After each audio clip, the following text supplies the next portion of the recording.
از میان تمام اهدافی که طی 12 روز جنگ به آنها حمله شد، شاید هیچ کدام مثل این تصاویر دل ایرانی‌ها را نلرزاند. این تصاویر که واحد تبلیغات ارتش اسرائیل در روزهای جنگ منتشرشان کرد، F-14 یا تامکت بودند. گربه‌های افسانه‌ای آسمان ایران. هواپیماهای F-14 تامکت تأمین کننده برتری هوایی، پرنده‌هایی که روزگاری به آسمان اعتبار می‌دادند و خود از خلبان‌های نخبه ایرانی اعتبار می‌گرفتند. از مدرن‌ترین هواپیماهای شکاری پایگاه‌های هوایی ایران هم در این 12 روز یکی پس از دیگری بمباران شدند. پایگاه شکاری تبریز برده، پایگاه دوم شکاری تبریز، پایگاه سوم شکاری همدان، پایگاه نوژه همدان، پایگاه چهارم شکاری دسفول، پایگاه ششم شکاری بوشهر، پایگاه هشتم شکاری، پایگاه هشتم شکاری اصفهان و پایگاه یکم شکاری مهرآباد. شدیدترین حملات به پایگاه دوم شکاری تبریز بود. پایگاه و صدای فضای بازم میاد. تک تک این پایگاه‌ها فقط یک مکان نظامی نبودند. اینها یادگار شکوهی در گذشته بودند. یادگارهای نیروی هوایی شاهنشاهی ایران. نیرویی که در 8 سال جنگ ایران را نجات داد. اما امروز نیروی هوایی حتی سایه‌ای از روزهای اوجش هم نیست. نشان به نشان 12 روز جولان خلبان‌های نیروی هوایی اسرائیل در آسمان ایران که هیچ پرنده‌ای از زمین بلند نشد. گویی که ایران نیروی هوایی ندارد.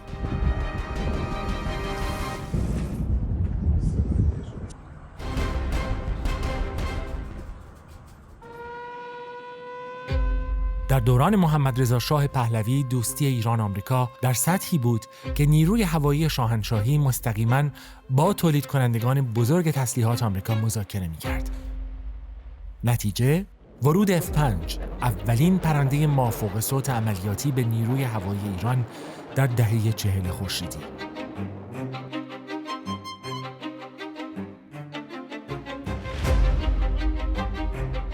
خلبانان ایرانی اولین غیر آمریکایی هایی بودند که برای پرواز با این جنگنده ها آموزش دیدند. و این تازه آغاز بود. ایران فانتوم ها را هم از آمریکا دریافت کرد. جنگنده‌ای که ستون فقرات نیروی هوایی ایران شد. درست مثل اسرائیل در همان سالها. Air Force officers scrambled to their Phantom Squadron. These are the brightest and best of the young officers in the Shah's forces, trained in the United States to fly the best plane the West can offer. The F-4 Phantom is a very symbol of the Shah's military ambitions. Outside America, Britain and Israel, only Iran has this plane. ما و اسرائیل متحدان جهان آزاد بودیم. هرچه اراده می کردیم می خریدیم. اما خب ایرانی ها پرنده هایی بهتر داشتند که اسرائیلی ها نداشتند. ایران تنها کشوری غیر از آمریکا بود که F-14 یا تامکت داشت. ایران کشوری ثروتمند بود که برخلاف اسرائیل که در جنگ با عرب بود، با همسایگان هم روابط دوستانه داشت. ما نه فقط قدرتمند که صاحب زیرساخت هم بودیم. ده‌ها خلبان ایرانی هر سال در آمریکا دوره می‌دیدند. فرماندهی، نظم و توان لوجستیکی ارتش شاهنشاهی ایران در حد استانداردهای ناتو بود. ما حتی سفارش خرید F-16 هم داده بودیم. اما انقلاب شد و همان سفارش ما را به اسرائیل تحویل دادند. با آمدن جمهوری اسلامی ارتش به هدف تبدیل شد. ارتش ساخته و پرداخته دوران طاغوت. اسلامگرایان و مارکسیست‌ها ستون فقرات نظامی کشور را هدف گرفتند. فرماندهان یکی یکی تیرباران شدند. خلبانان اخراج، بازنشسته، زندانی و حتی اعدام شدند.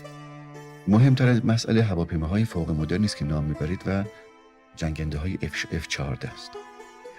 این جنگنده ها که به دلیل سیستم فوق‌العاده پیچیده‌ای که داره. حتی برای خود امریکا نگهداریش دردسر داره. برای نیروی دفاع امریکا. برای ما که به تبع اولا اصلا به دردمون نمیخوره. با توجه به اینکه مثلا فرض کنید که 1 ساعت پرواز آزمایشی یا 1 ساعت پرواز عملیاتی این هواپیمای F-14 1,200,000 تومان قیمت داره. این خرج برمی‌داره. خب این رو می‌خوایم چیکارش کنیم؟ دقیقاً متناسب با تاکتیک و استراتژی هواپیمایی، یعنی برنامه ارتشی ما نیست در آینده. بعد از عملیات نقاب یا آنطور که انقلابیون چپی و راستی وقت نام دادند کودتای نوژه، تصفیه گسترده تری در نیروی هوایی انجام شد. خلبانان نخبه ایرانی اعدام شدند، اخراج شدند، به حاشیه رانده شدند.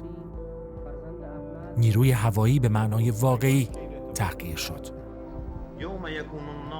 اما همین نیروی هوایی تحقیر شده پای کار ایران ماند.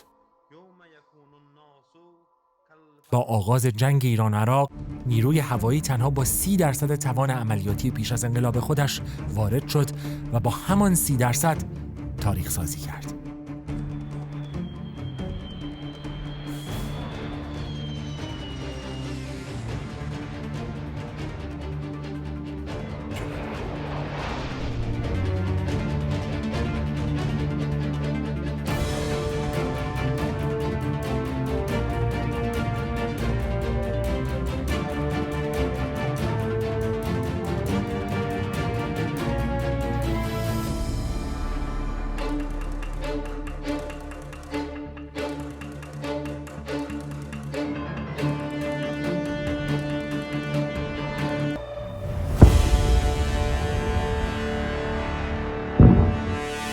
اما حکومت اسلامی هرگز به نیروی هوایی اعتماد نکرد. از هر فرصتی برای تحقیرش استفاده کرد.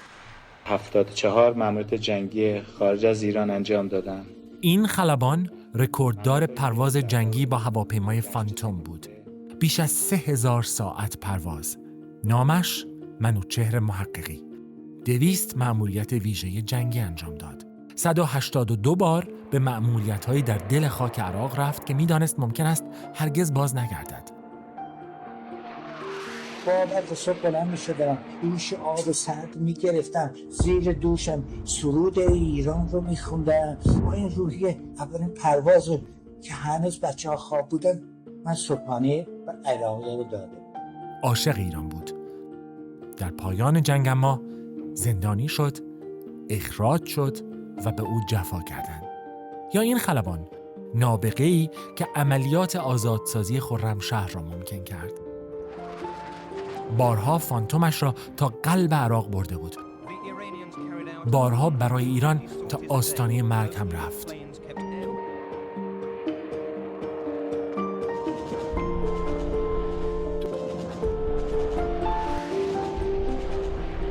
محمود اسکندری، خلبان افسانه‌ای نیروی هوایی.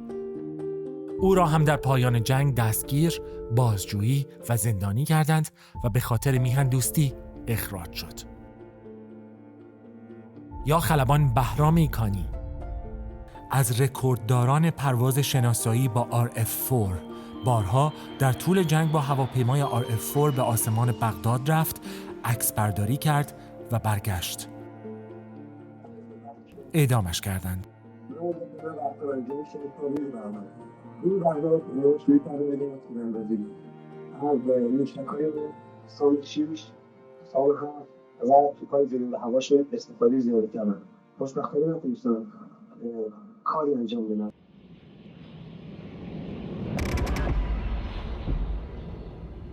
بعد از جنگ دشمنی با ارتش تمام نشد.